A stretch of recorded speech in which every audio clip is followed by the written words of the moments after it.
like I said, I'm going to run you guys through a lunge, particularly a walking lunge.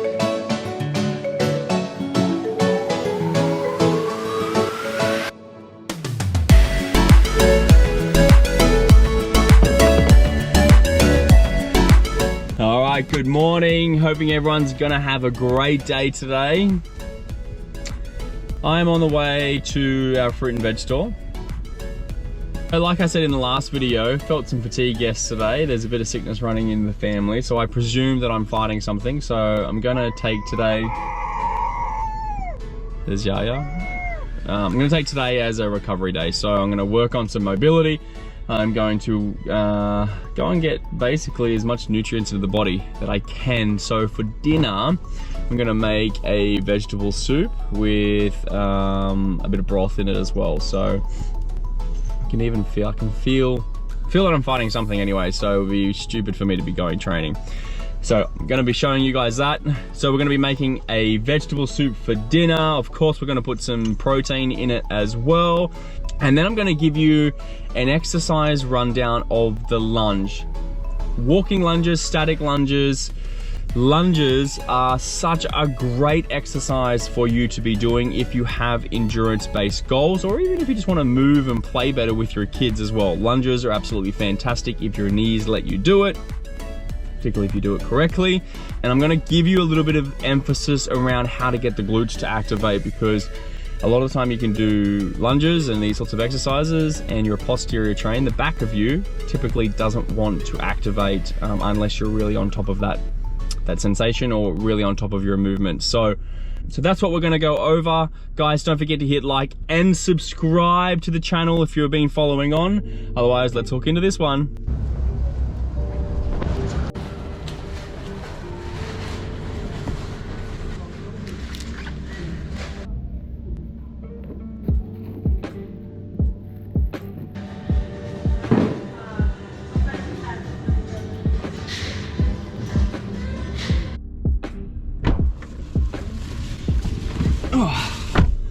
All right, yeah, we got dinner. So it was funny, before I quickly go, it was funny when I rocked up in there and I was like, oh, you must be sick of seeing us every day. And she goes, you know what, if I was living in the local area and I didn't own the shop, I'd be here every day as well. She goes, all the healthy ones come, which obviously Nick and I pride ourselves on trying to be as healthy as we possibly can.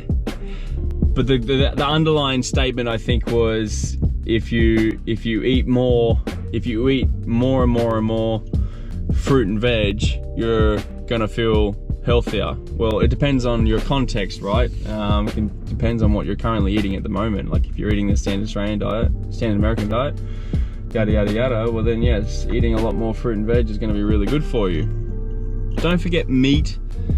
Animal products is really healthy as well. You don't need to go from one extreme to the next.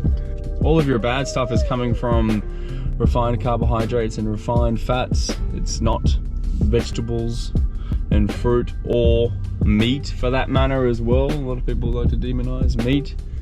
All right, it's time to go home. Gonna make this soup. Yeah, you're going to bed so I can get back to my calls. All right, so like I said, I'm gonna run you guys through a lunge, particularly a walking lunge, and how to get the glutes activated. Now, I wanna make sure that you are nice and warm before you actually do start these types of exercises, and you need to be able to place them into some sort of context. So if you haven't got context in your training, I would be going back and starting there first. Why are you doing walking lunges in the first place? But if you are going to do them and you want to improve your cycling, you want to improve your running, or even just one of the best things about resistance training is that you don't need to train a whole heap, which, for busy people like yourself, you don't necessarily have to train all the time. So how can you be very, very efficient? And doing resistance training is one of those things. Making sure that you're nice and warm and ready to go before we do actually kick off is a really, really important process. So once you've done some mobility, once your body's activated and ready to go, remember when we're going to do the lunge, okay, we want to be specific with what we're actually doing. Now, when you're doing your resistance training, particularly for endurance training, you don't want to be blending an aerobic session with a resistance training session, which is typically what we hear as HIIT, right? You end up getting like a horrible fitness session, but you also end up getting a horrible resistance training session because training intensity is too high. Training intensity is too high means that you actually then ruin both of those sorts of things. So when you're going to be doing this, you want to make sure that you're nice and calm, collected, and you're ready to obviously exercise. If you already have soreness, you're going to want to make sure that you go and rest first before you attempt doing these sorts of things. But obviously, walking lunges speak for themselves. As you start to walk out, most people, when you start doing lunges, you start feeling it more and more and more on the front parts of your legs, because your glutes, your hamstrings, your quads, and your hip flexors are all going to be engaging in this exercises. There's no doubt about it. But typically, just like most people when they cycle and run, can't actually feel your glutes activating or firing when you're actually doing the motion that you're looking for. So making sure that you slow down, you keep things controlled so that you can work on your engagement, your muscular skeletal engagement. So again, what we're going to be doing is primarily focused around your glutes, getting your bum to activate. Typically quads don't need a lot of focus, don't need a lot of work to get them to activate, so I don't need to spend a lot of time with you guys working on that. So this is my recommendation for the walking lunge. You're going to load yourself up into that nice position. All right, chest nice and tall, shoulder blades pull back and down, ribs in. So making sure your center and your core is nice and switched on as well. I'm going to show you now just a basic example of the walking lunge, and then I'm going to show you how you can actually fixate the glutes on it, right? So as per normal, we start and we walk. And then typically we're going to get to a point where we start walking backwards. However many reps, sets, and how much length that you end up having around you will depend on how much walking lunges that you are going to be doing. If you think about a running motion, you're actually pushing away from the ground so that you can then start to travel forward, rather than actually trying to step out in front of your center of mass and run harder. It should be quite an effortless type thing where your gravity, you're just leaning forward and you're just pushing off the ground away from yourself, obviously then propelling yourself forward. You want to practice the same sort of thing when you're doing your lunges, is that it's the push away with the back leg that you realistically want to be fixating on, not necessarily just your front leg, because the front leg is in a lunge position is actually stepping outside your center of mass, which for running is not really ideal. So when you do step yourself out into that lunge position and you find yourself either at the bottom or towards the bottom, it's this motion here is where that glute's going to fire. So easy way to think about it is whatever leg is at the back is the glute that I want you focusing on. Left leg goes forward, right leg at the back. As I propel forward, that's where I'm going to push myself and allow for the movement to go forward. That's how you get your glutes to activate. So what's the best way to think about your glutes activating? Imagine you've got a wet rag and you're going to go over the sink and you're going to squeeze all the water out of that wet rag. That's what your glutes will feel like, right? It's not like a bicep where it's going to go long and then it's going to go really short. It's realistically just a squeezing action, like a tight feeling or a loose feeling. Okay, so wet rag over the sink, it's all soggy, and then you squeeze all the water out of the rag. That's what your glutes should feel like.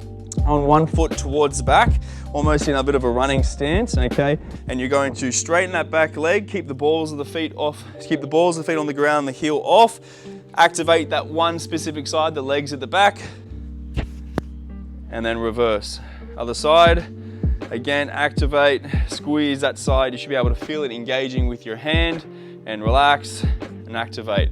Doing things like that just before you get into your workout or just before you get into your sets and reps for your walking lunges, whether you're doing dumbbells, body weight, barbells, all those sorts of things, Bulgarian split squats, you want to make sure your glutes are going to fire. So again, when we come down into that lunge, it's the press away that you're looking for. Push away, push away.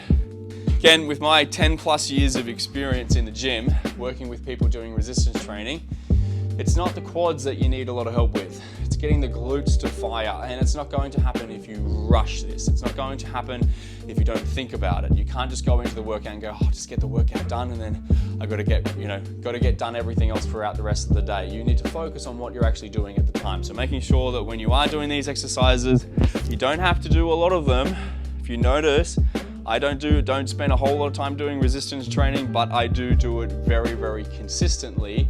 And I make sure that when I'm gonna do it, I'm ready to do it. I'm not sore, I'm not tired, and I move in the right manner. I make sure that those muscles that I'm really looking for, whatever I'm looking to target, I wanna make sure that I know that they're actually going to work. So hopefully that gives you a bit of tips around the walking lunges. If you do have endurance-based goals, putting some resistance training into your program is such an outstandingly wonderful thing that you can do. Is, like I said beforehand, you get a lot of bang for your buck, okay? I don't know about you, but you probably don't have a huge amount of time to be doing more and more training, you know, double sessions a day or anything like that. So doing some resistance training allows you to get really strong. So when you're doing the ridiculous distance on the bike, maybe swimming or even doing running, your body can actually handle it, and then all you're doing is relying on that aerobic system that you should have built to then get yourself to the end, right? If your legs are nice and strong, you have more chances of actually getting yourself to the end of that event. That's very, very important before your body breaks down. Anyway, so I'm not exercising today. Just wanted to show you guys what you could focus on in regards to your walking lunges. I'm definitely coming down with something, I think. I'm not really sure just yet. What I'd like down in the comments for me now is, do you do resistance training? And if so, what's your favorite exercise? My favorite exercises is walking lunges because I find that they just have the most correlation towards my running strength. Love walking lunges. So, but I'd be interested to know, do you do resistance training for your endurance training? And if so, what is it? All right, let's go finish this soup.